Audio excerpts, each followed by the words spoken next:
If you had told 15-year-old cabs back in the day that Jim Carrey and Keanu Reeves would be in a movie together, I would have laughed in your face.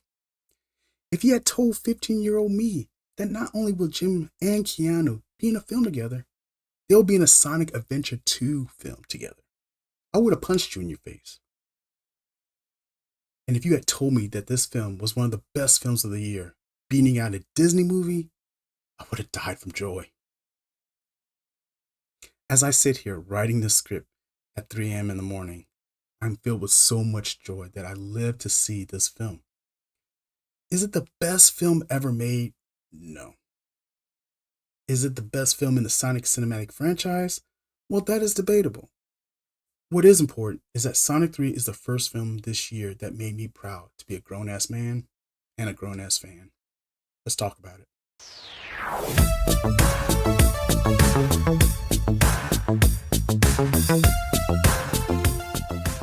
Sonic 3 is the cinematic retelling of the Godfather 2 of Sonic games.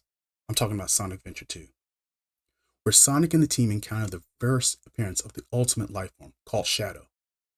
Shadow is a being of unlimited power, captured and experimented on an evil corporation bent on dominating the world, named Gun. Tragic events transpire and Shadow is sealed away for nearly 50 years. Now, I'm glazing over a lot of the story. What did he say? To avoid spoilers, but the film takes these beats from the game and adapts them in the best possible way. Let me just say, when I heard that Jim Carrey came out of retirement to do this film, I was shocked. Jim is a great actor.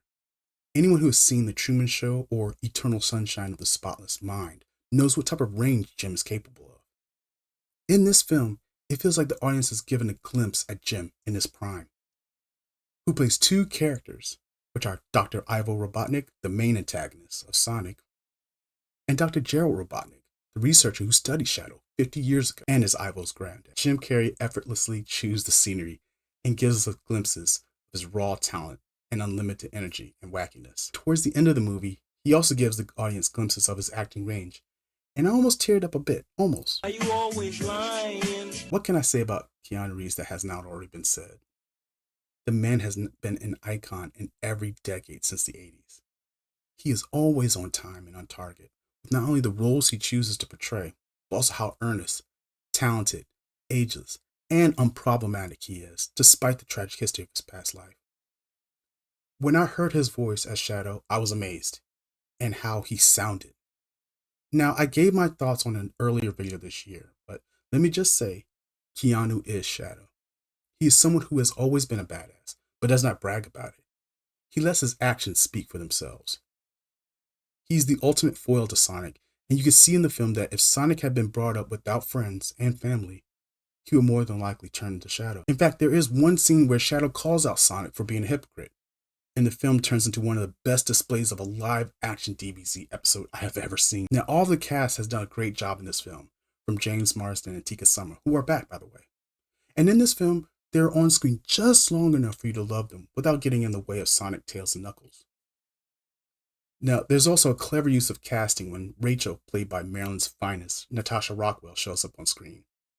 And let me just tell you, the crowd and even the kids in the crowd start laughing at her antics. In conclusion, I'm so proud of Jeff Fowler and Tyson Heese. They had the temerity to stick by the franchise and show the world what passion, purpose, patience, and execution can do if you believe in what you're doing. I enjoyed the film tremendously. And walking out of the theater, I realized that it's not only about Sonic, but also about honoring the fans, the source material, and the living legends of the 90s who believed in Sonic 2. Thank you to everyone who made this film series what it is today. Now, I can't wait to see my girl Amy in Sonic 4 wreck shit. That was the end credits. I think I spoiled it.